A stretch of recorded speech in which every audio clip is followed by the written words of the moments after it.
my God. I am screaming. I am literally vibrating on a frequency that only dogs, bats, and Bravo producers can hear right now. You need to take a breath before you pass out. I can't. I am unwell. The sheer, unadulterated chaos of this week's Med episode.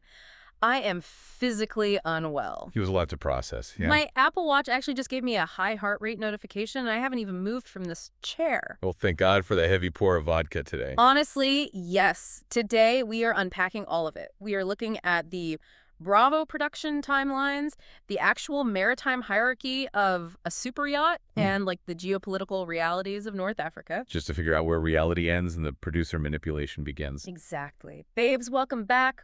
We love you, we see you, and we've got White Russians on deck because if we're talking yacht drama, we're doing it with a cocktail that feels slightly more expensive than our actual bank accounts. Cheers, bestie. Cheers.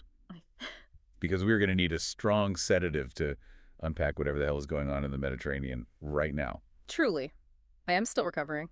I mean, I feel like we just watched 3 entirely different television genres violently smashed together into 1 hour of television. Oh, completely. We had this nostalgic, heartwarming reunion special, followed immediately by, like, an HR training video on how not to manage your subordinates. Right, and then suddenly it's a Liam Neeson Black Ops extraction thriller. Yes. And this is all before the dinner service was even completed. I know it's too much, but before we even step foot on the boat, I need to spiral for a second. Go for it. Because I am in full panic mode, and I need your analytical brain to save me. I got invited to a massive southern fish fry this weekend. Oh, wow. And I am stressed out of my mind. You have to put yourself in my shoes for a second. A fish fry isn't just a dinner, okay? It's an institution. It is a full-blown community event. It is this high-stakes social arena where everyone from the neighborhood matriarchs in their lawn chairs to the random guy manning the deep fryer is silently judging your plate. And, more importantly, judging what you brought to the communal table. Yes, exactly. Oh, the pressure is immense.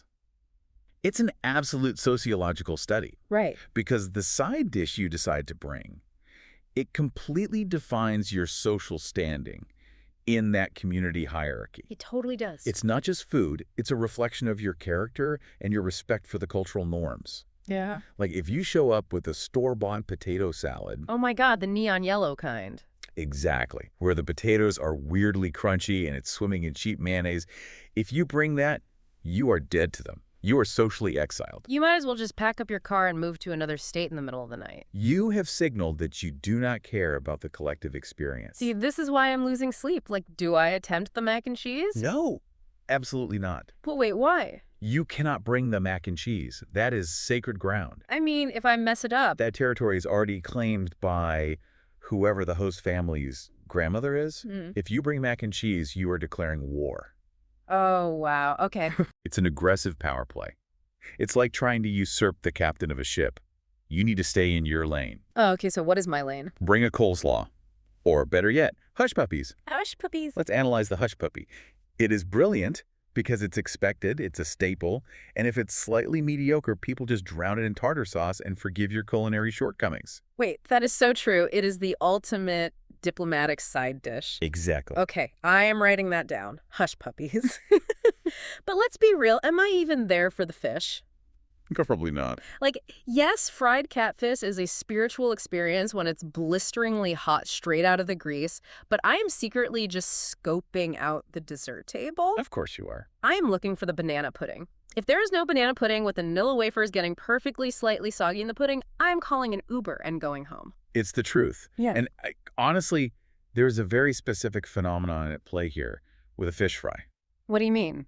It's the exact same psychological mechanism as watching reality television. Wait, how? The fish, the sides, the dessert, it just hits completely differently. It tastes infinitely better when you aren't the one doing the backbreaking manual labor. Oh my God, yes. When you can just sit back in a folding chair, hold your drink, and consume the fruits of someone else's intense, sweaty kitchen breakdown. Yeah. That is the pinnacle of luxury. You are so right. Watching Chef Joy sweat over a multi-course meal while we sit on the couch in our sweatpants. Same exact energy. We love to consume the chaos we don't have to participate in. Wow, you just blew my mind. We are just emotional vampires feeding off the labor of others. Pretty much. Whether it's perfectly fried catfish or yacht galleys in the Mediterranean, I love us. We're doing great. But speaking of luxury, let's talk about the outfit. Because I am planning this fish fry look, and it led to a massive spiral about costume jewelry. Naturally. I want to look like I own a super yacht, but my current bank account balance is giving, like,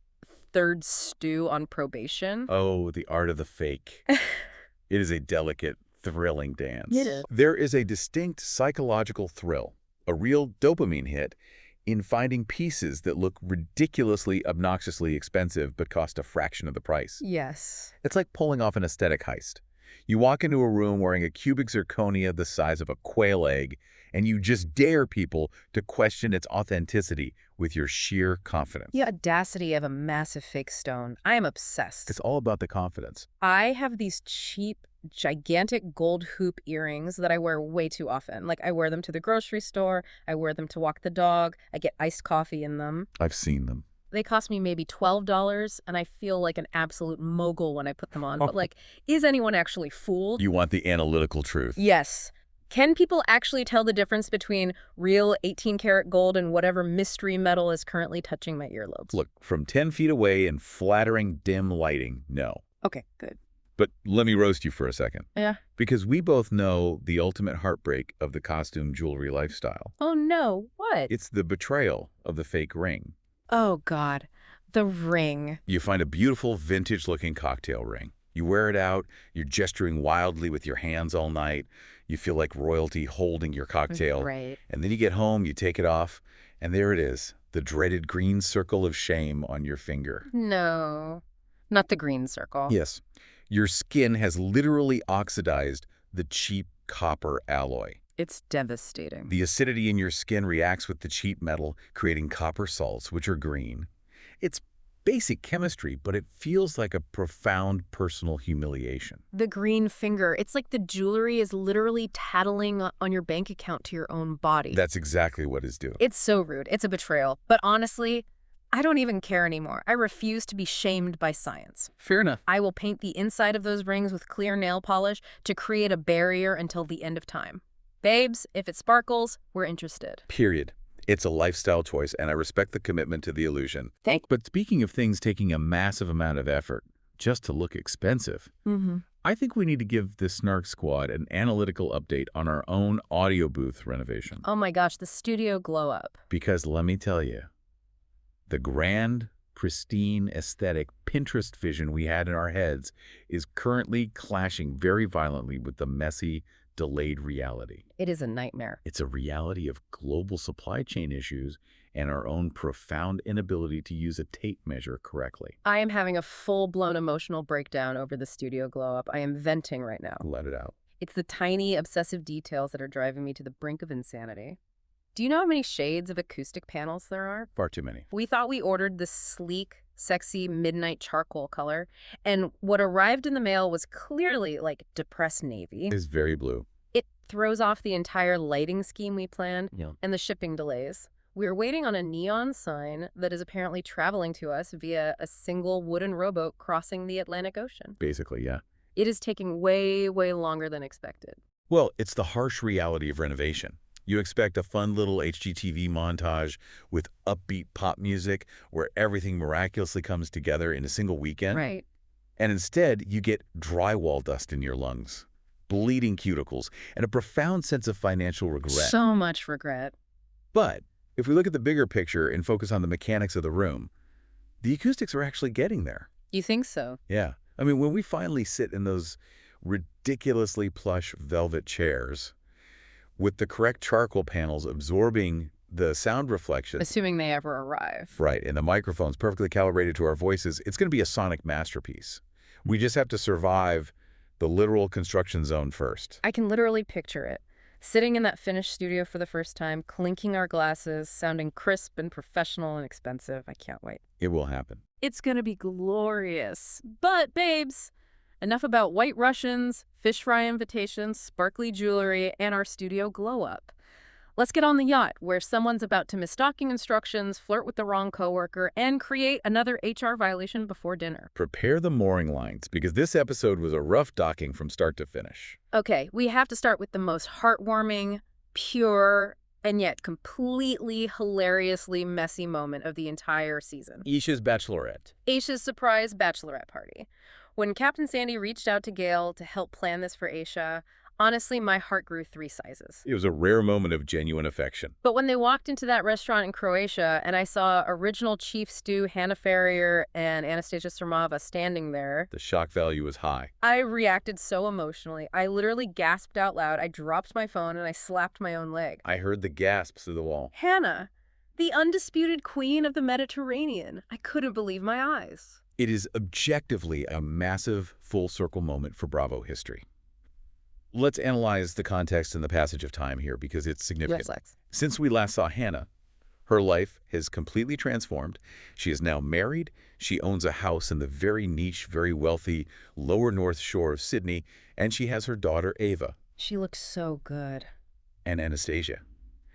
She stepped up as chef in season 4, got completely burnt out by the relentless pressure of the galley, and has now left the yachting industry entirely to work in high-stakes finance. Which is wild. She's married with a kid, too. Neither of them misses the yachting industry for a single second. No, you can tell. Which is probably why they look so rested, hydrated, and glowing. They are no longer subjected to the toxic sleep deprivation of a charter season. They looked incredible. They looked like wealthy patrons, not crew. But wait, I have to push back on this narrative they're feeding us. Which part? Because I am highly confused and a little suspicious. Do you really buy that Captain Sandy and Hannah have completely 100% hugged it out and healed? Like, let's rewind the capes for a second. Sandy fired Hannah years ago in the middle of a really dark, heavy season for having undeclared Valium and a CBD pen on board. It was a very hostile termination. It was a massive, dramatic, ugly firing. It literally divided the entire Bravo fan base into 2 warring factions. Ew. And now Sandy is just like, hey girl, come to a party. Are we actually buying this healing era or is this fake costume jewelry? Oh, that is the perfect metaphor. It is absolutely fake costume jewelry, polished up for the cameras. Thank you. I knew it. What's fascinating here is the sheer power of reality TV public relations and production logistics. Explain it to me. Let's be sarcastically real for a moment and look at the timeline. Sandy supposedly organized this party for Aesha a mere 3 days prior. 3 days. She reaches out, magically coordinates international flights from Australia to Croatia, handles the logistics, the hotels, the filming releases for 2 former cast members, and throws together a bachelorette in 72 hours. It's impossible. The logistics alone scream that Bravo production had a very heavy, very expensive hand in orchestrating this surprise reconciliation. Oh, totally. It's highly convenient.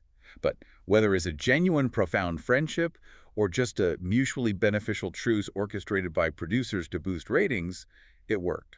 The fans got their nostalgic payoff. It totally worked on me. I am a victim of the PR machine, and I don't even care if the producers paid for the first-class flights. Same. Seeing Aesha literally shriek, drop to her knees, and weep was everything. Yeah. But we have to talk about the messy, aesthetic details of this party. Because Aesha is a lunatic in the best possible way.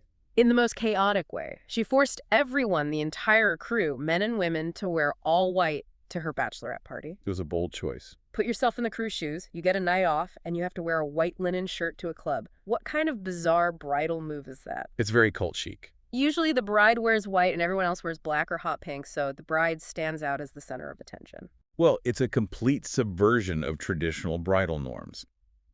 But it perfectly fits Aesha's specific brand of egalitarian chaos. That's true. She wants a cohesive aesthetic more than she wants to be the solitary glowing center of attention. She's a team player, even at her own bachelorette. She views the crew as a collective unit. True. She loves her little yacht family. But that chic, all-white aesthetic was completely derailed by the table decor. Oh my God. Did you see what Nathan and Gail organized for the centerpieces? Cardboard fans with Aesha's face printed on them and personalized cup noodles. It was brilliant. Literally dehydrated ramen at a nice restaurant. The shady brilliance of the cup noodles cannot be overstated. It is so aggressively low budget for a super yacht crew outing in a glamorous Croatian restaurant. It was so funny. But Aesha nearly exploded with genuine excitement. It's a true testament to her character. You can give that woman a 99-cent cup of dehydrated sodium with her face taped to the styrofoam, and she reacts like you just gifted her a vintage Rolex.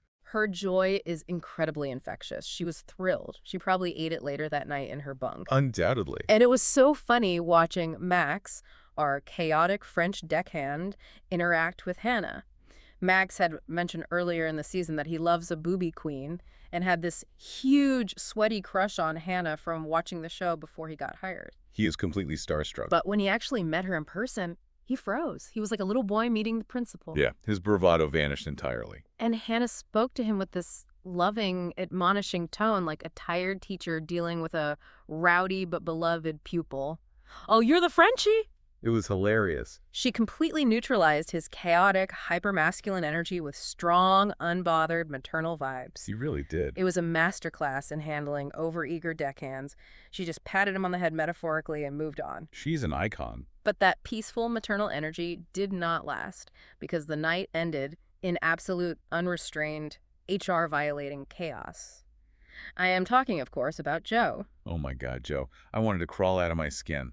Joe went completely berserk. Let's trace the escalation here. Please do. Once they got on the party bus, he started inappropriately humping the stuffed animals. Which is already too far. Then they get to the club, the alcohol is flowing, and he is aggressively dry humping inflatable dolls on the dance floor in front of the entire crew and camera operators. I was watching through my fingers. It's like the minute Nathan wasn't there to assert dominant alpha energy, Joe's repressed id was unleashed in the most embarrassing, primal way possible. The inflatable dolls. He was sweating. He was thrusting. It was so unhinged. It was giving desperate fraternity pledge. Completely. But wait, we need to transition here because we just mentioned Nathan not being there, and his absence was a massive plot point. It was the catalyst for the whole deck drama. But babes, before we get into the TV drama of the power struggle on the boat, we actually need to pause and step out of the Snark for a second. Yes, we do. Because we have to address the reality outside the show. So we need to take a serious, objective tone for a moment here. As we dive into this next party episode, we have to address the off-screen news regarding Nathan that broke this week in the press. Yeah. We are going to impartially report the facts directly from the source material provided. According to the reports, Nathan was arrested in Sydney on December 27 of last year on domestic violence charges. Right. He was released on conditional bail. Furthermore, a corresponding court case showed that an apprehended violence order, which is the Australian legal equivalent of a restraining order, was filed on behalf of Gail. Yeah. And listen, you know we are here to be messy, to snark, and to spiral over yacht drama. That is what this space is for. But we have no jokes for this. Absolutely none. None at all. Domestic violence is incredibly serious. It is devastating. And we just have a genuine, heartfelt wish that Gail and her baby, Caden, are safe and protected wherever they are right now. That's the only thing that matters in the real world. Exactly. It is a sobering reality that completely recontextualizes the interpersonal dynamics we watch on screen. It really does. But as our mission today is to analyze the episode specifically as it was edited and presented to us by Bravo, we are going to transition back to the on-screen narrative. Yes, shifting gears back to the TV edit and the workplace drama. Because the professional power struggle on the Akira 1 is reaching critical mass. Okay, let's talk about Joe's rapid rise to power. Because, my God, his ego is inflating faster than those inflatable dolls at the club. That's a great visual. With Nathan out of commission at a hotel with a bad back, Joe stepped in as acting bosun, and Captain Sandy was absolutely loving it. She was thrilled with him. She literally brought him into the wheelhouse and let him drive the yacht out of anchor. Let's break down the mechanics of why that is such a massive deal. Please, because I don't get boat stuff. If we connect this to the bigger picture of maritime hierarchy and safety, a deckhand's job is usually manual labor. Scrubbing teak, tying knots, managing the fenders. Right. The helm, the actual controls of a multi-million-dollar super yacht, is sacred ground. Letting a subordinate take the helm to pull up anchor requires understanding wind direction, current, the tension on the anchor chain, and the sheer momentum of a massive vessel. So it's not just steering a car. Not at all. It is a massive liability. The Reddit forums were actually blowing up about this. Users who have real boating and yachting experience were pointing out that progressing from deck work to actually operating the throttle controls is a huge, highly encouraging milestone. Oh, wow. Okay. Sandy praised his communication and his organization skills. She flat out told him, You can run a boat, Joe. You're ready. Which is great, right? Good for him, career growth. Bet. But Joe immediately takes that 1 ounce of validation from the captain and turns into an absolute monster. He really did. He is spiraling with arrogance. He sits Max and Cooper down for a team meeting and starts aggressively bragging that he flipped the boat 180 degrees since Nathan left. The delusion. He claims his new organizational systems are flawless, and he explicitly tells them that if Nathan comes back from the hotel and messes up his newly organized lazarette, he will flip his lid. Yeah, he was practically staging a hostile takeover. He really was. His total lack of emotional regulation is stunning. This raises a critical question about the psychology of leadership. What do you mean? Being technically proficient at organizing a storage closet does not make you a good leader if you immediately use that minor success to undermine your superior officer and alienate your own team with unbearable arrogance. That makes total sense. He was practically frothing at the mouth to prove to everyone that he was structurally superior to Nathan. Okay, wait, for the listeners who aren't fluent in yacht speak, can you explain what the lazarette actually is? Sure. Because they keep talking about it like it's the Holy Grail, and to me, it just looks like a dingy garage filled with ropes. That's essentially what it is, but its function is vital. The lazarette is the cavernous storage area at the stern, the back of the boat. It holds the water toys, the diving gear, extra lines, cleaning supplies, and sometimes the tender. Okay, so it's the main storage. Right. Organizing it isn't just about aesthetics or being a neat freak. It is a critical safety and efficiency issue. If a guest wants the jet skis in the water immediately, you can't be tripping over tangled lines. That would be annoying. If there's an emergency, you need to know exactly where the safety gear is. Furthermore, how you stow gear in the lazarette affects the weight distribution of the yacht.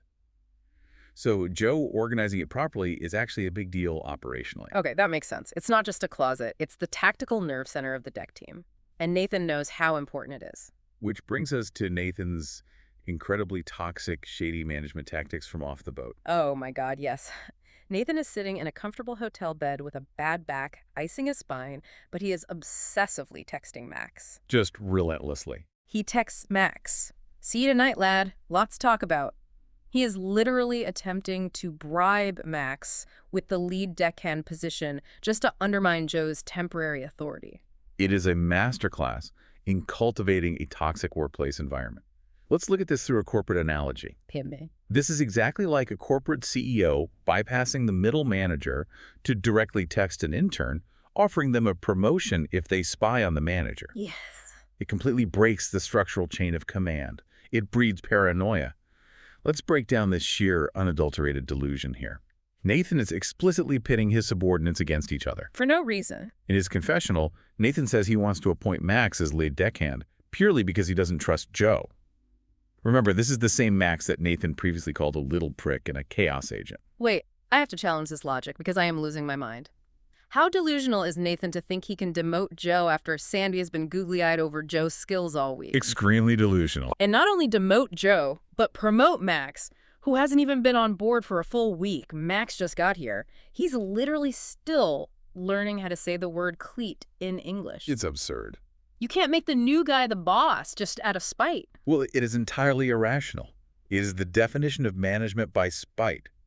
Nathan is operating out of pure fear, ego, and insecurity because deep down, he knows Joe did a better job maintaining the exterior while he was gone. Oh, 100%. And if you want to talk about delusion, let's talk about the absolute audacity of Nathan when he finally returns to the boat and speaks to Sandy. Oh, this scene. Sandy sits him down and shows him pictures on her phone of the beautifully, perfectly organized lazarette that Joe slaved over for hours. And what does Nathan do? It was so bad. Without missing a single beat, he looks the captain dead in the eye and says, "That was my request. I told him to do that." I screamed. I threw a pillow at my television. He took total credit. He just lied to her face. He totally stole Joe's valor. But wait, here's what I don't understand. Why did Sandy let him get away with lying to her face? Good question. Because Sandy had a long, awkward pause, and she just said, "You guys will have a conversation." She knew he was lying. Why didn't she call him out? That is the psychology of a captain trying to avoid a mutiny mid-charter season. Really? You think she was scared of a mutiny? Sandy knows Nathan is lying. She knows Joe did the work on his own initiative. But if she explicitly calls Nathan a liar and strips him of his authority right there, the deck team completely collapses. I guess that's true. She is forcing them to resolve their own ego clash They are locked in this pathetic alpha male game of chicken, and they are dragging poor, confused Max right into the crossfire. Which is the perfect transition to the most unhinged storyline of the season. Truly unhinged. Because while Max is stressing about this ridiculous Bosun drama and being bribed with promotions, he gets hit with a personal curveball that belongs in a Jason Bourne film, not a Bravo reality show. Yes.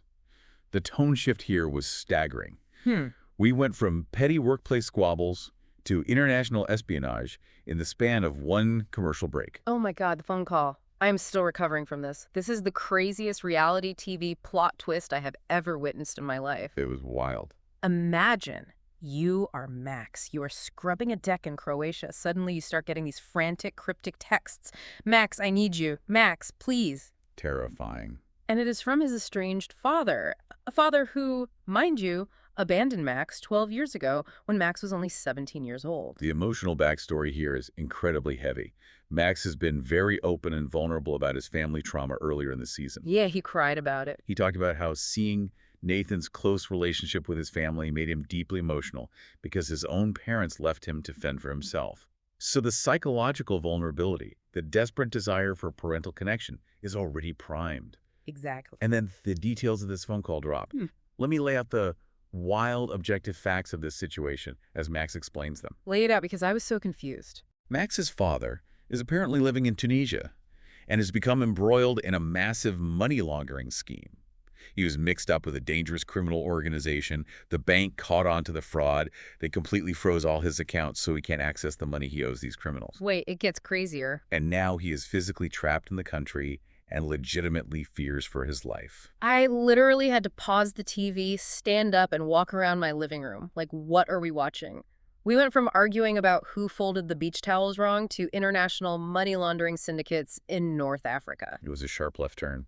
Max is in hysterics. He is in tears. He goes to Sandy and Aesha in the bridge, weeping, and he says he wants to immediately fly to Tunisia. He wants to hatch an elaborate escape route to personally extradite his father through the border of Libya.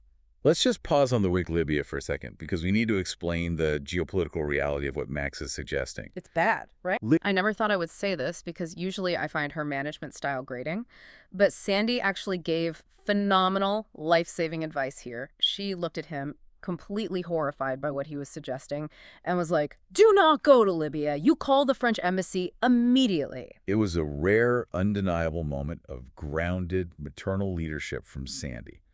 She bypassed the reality TV drama and went straight to protocol. Thank goodness someone did. The French embassy has the resources, the diplomatic immunity, and the tactical training to handle international financial crises and citizen extractions.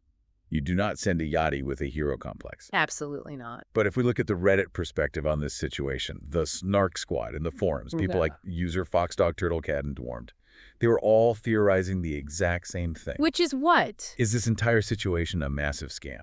Wait, unpack this for me. You think his dad is lying about the danger? Think about it analytically from a behavioral standpoint.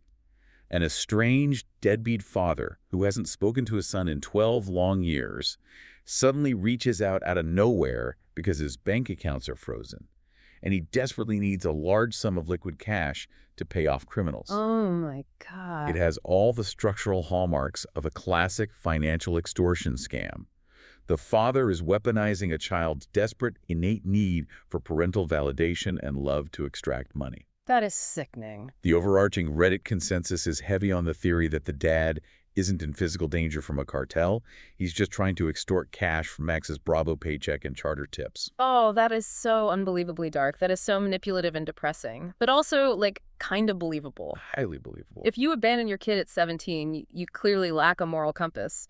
Either way, it was so heavy that we had to joke about it just to cut the tension in the room because suddenly Max is starring in a spin-off called Below Deck Side Quest. Or Mission Possible Mediterranean Protocol. Yeah. Like, I half expected him to rappel down the side of the yacht in black tactical gear and night vision goggles. Mad Max. Fury Road to Tunisia. Yes. Oh my God. It was a staggering pivot in tone for the episode. But while Max is dealing with the weight of international espionage and familial trauma, we have to look at what was happening on the inside of the boat. Because the juxtaposition is wild. It really is. Let's unpack the galley and the interior crew, starting with the redemption arc and moving into the secret boatmances. Okay, yes, let's talk about the galley, because we desperately need some good news and lighthearted drama. I have to shout out Chef Joy and acting Chief Stew Aesha. They did a great job. They had a massive galley glow-up this episode. They completely bounced back from the absolute disorganized disasters of the previous charters. They really did. And to appreciate their success, we need to analyze the sheer volume of intricate demands they were facing from this specific group of guests. Oh, the guests were a lot. The primary guest was luxury realtor Cassandra. She brought her thrill-seeking husband Jeff and their friend Bunny Mackenzie. They handed Joy a completely chaotic, contradictory preference sheet. It was ridiculous. For a single dinner service, Joy was forced to successfully juggle a strict vegan diet, a strict celiac-level gluten-free diet, and simultaneous demands for heavy, high-carb pastas, like pesto chicken Alfredo and vodka pasta. It sounded like a literal nightmare. How do you even time that? It was like cooking for 3 completely different specialty restaurants out of a kitchen the size of a walk-in closet. It requires immense precision. But Joy absolutely crushed it. She was a machine. And Kaylee held the floor down perfectly, remembering who got what without missing a beat. She was very organized. Aesha even pulled Kaylee aside and told her she should be incredibly proud of herself. But my absolute favorite part of the entire dinner, The cake. Joy making a specialty cake for Bunny Mackenzie. Bunny has a financial literacy business called the Econ Club, so Joy baked a cake that literally spelled out Econ Club in thick icing. And the best part was Joy's incredibly dry delivery when the guests actually loved everything and didn't send a single plate back. She was so funny. She just stares deadpan into the camera in her confessional and says, "Hell has frozen over." I died. It was a triumph of the culinary arts over high-maintenance wealth. But of course, while the galley was functioning at peak efficiency, the social dynamics in the interior department were collapsing into absolute cringe. We have to discuss the flirtation chaos. Specifically, Jen. Oh, I am going off on Jen right now. I need to yell about this. I am ready. She is actively breaking the most sacred, unspoken girl code in existence. She knows, we all know, the camera operators know, the fish in the sea know that Kat has this secret romantic arrangement going on with Cooper. It's not a secret. They are trying to hide it from management, but everyone knows they are hooking up. And what does Jen do? She completely ignores it. She starts actively, aggressively trying to seduce Cooper right in front of everyone. She leans in while he's trying to work, flutters her eyelashes like a cartoon character, and swoons, "You smell so good." I was cringing so hard, I almost pulled a muscle. It was physically painful to watch. Let's break down the psychology of Cooper in that specific moment. Please, because he looked miserable. Jen is projecting this intense, bizarre, romantic comedy energy onto him, and Cooper is objectively terrified. He is like a small deer caught in the headlights of a very strange, very persistent Mack truck. He really is. He flat out says in his confessional, "I'm not interested in Jen." To be honest, I'm a little scared of her. He is scared for his life. She is talking about wanting a guy with a butt like a hockey player, and she's just hunting him around the boat. It's very predatory. It's embarrassing, it's a completely one-sided flirtation, and it's making everyone in the crew mess highly uncomfortable. But thankfully, the real couple finally dropped the act and put us out of our misery. Yes. Cooper and Kat finally realized that trying to outsmart Bravo production and keep a secret on a 150-foot boat rigged with hidden cameras is a losing game. You can't beat the cameras. They gave up the charade. After the bachelorette party, they are literally cuddling in the twin-size bunk bed, discussing their postseason travel plans. It's actually quite domestic and sweet. It feels grounded. It is. They're genuinely into each other. It's not just a boatmance. It feels like they actually want to date in the real world, which is a huge, massive contrast to the other boatmans happening on this yacht, because we have to talk about Joe and Kaylee. Ah, yes. The sleep deprivation romance. The triumph of biology over logic. Joe and Kaylee are staying up until 5 a.m. making out in the hot tub, 5 in the morning. Exhausting just to hear. And then by 7:30 a.m., they are up, showered in their crisp white uniforms, and working a full 16-hour charter shift. How? How are their organs not failing? I was doing the math on their sleep cycles, and just hearing about that schedule made my joints ache. Let's explain the science of what is actually happening to their brains here. Lay the science on me.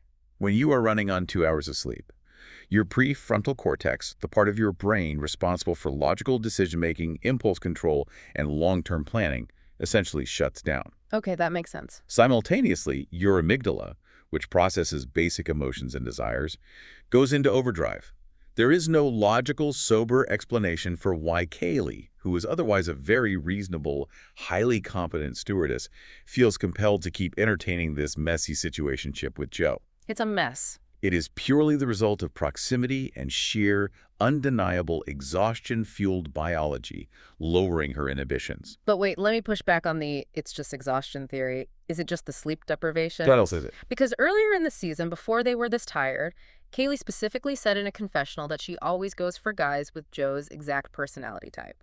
The cheeky, slightly arrogant, British bad boy. That is true. I think she's actually falling for him despite her better judgment. I think the exhaustion is just an excuse to act on what she already wants. That is a fair counterpoint. Exhaustion lowers the barrier to entry, but the baseline attraction has to exist. Still, they are just surviving the charter season via hot tub makeout sessions.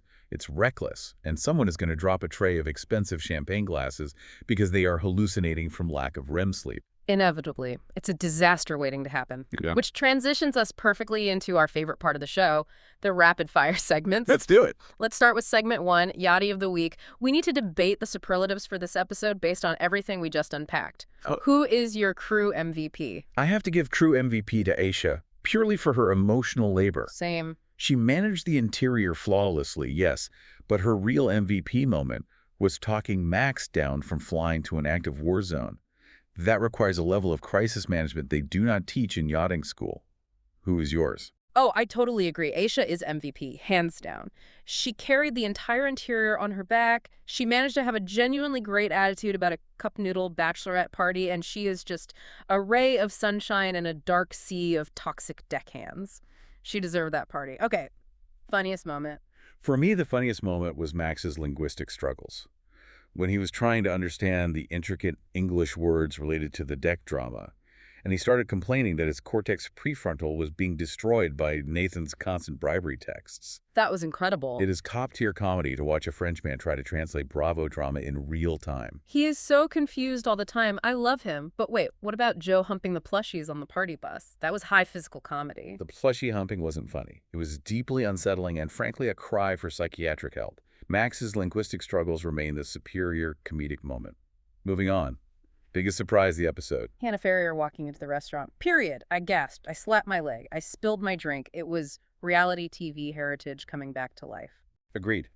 The sheer logistical improbability of her return, regardless of how orchestrated it was by PR, makes it the biggest surprise. Best work ethic. Chef joy. Conquering those nightmare preference sheets, making vegan and gluten-free pasta at the same time without cross-contaminating, and baking an Econ Club cake. She slayed the galley. The culinary gymnastics were highly impressive. Finally, most chaotic crew member. It has to be Max. I love him to death, but the man almost ditched a lucrative luxury charter season to run a Black Ops extraction mission in Libya. That is the literal definition of chaos. He was ready to trade his epaulets for tactical gear and a compass. It's Max, without a doubt. Let's move to segment 2, Charter Guests from Hell. We have Cassandra, Jeff, and Bunny with their intricate demands for service and highly complex dietary restrictions. We need to categorize them. Based on their behavior, were they? Fair enough, high maintenance, completely ridiculous, or grounds for swimming back to shore? Okay, let's unpack this. Put yourself in their shoes. They are paying hundreds of thousands of dollars to charter this yacht.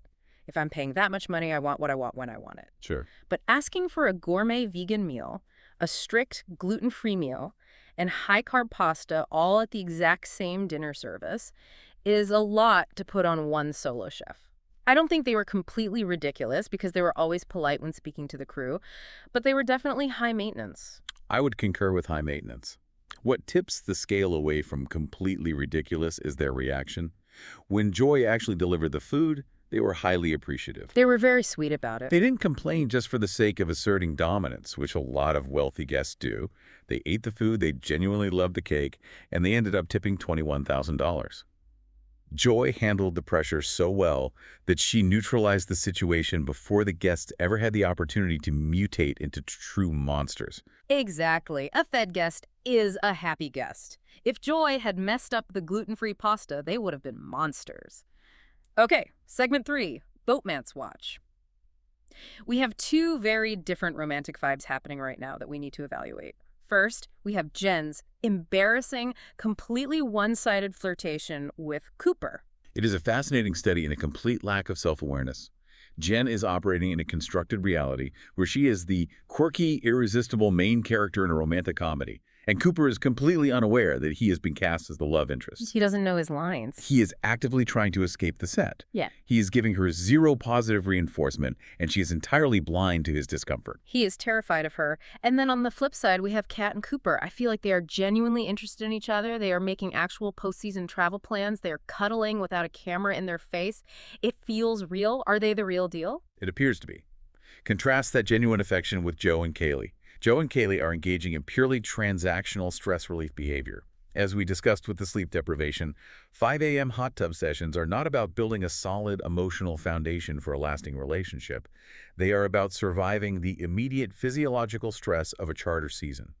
They are essentially trauma bonding via saliva. Ew, trauma bonding via saliva is the most disgusting and accurate phrase I have ever heard. Okay, final segment. Next charter predictions. Let's look into the crystal ball and predict the future of this beautiful, doomed yacht. What is the next crew meltdown going to be? It is highly predictable based on the established behavioral patterns. The next meltdown will be Joe. The absolute minute Nathan steps back in that boat from his hotel, realizes Joe successfully organized the lazarette, and inevitably moves a single fender or uncoils a single rope to reassert his dominance, Joe is going to completely lose his mind.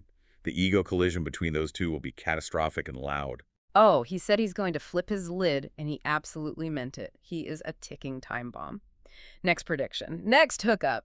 Joe and Kaylee, again. Because as we establish, profound exhaustion, lower standards, and they simply lack the caloric energy to pursue anyone else on the boat. So true. It's a relationship of convenience. Next guest disaster.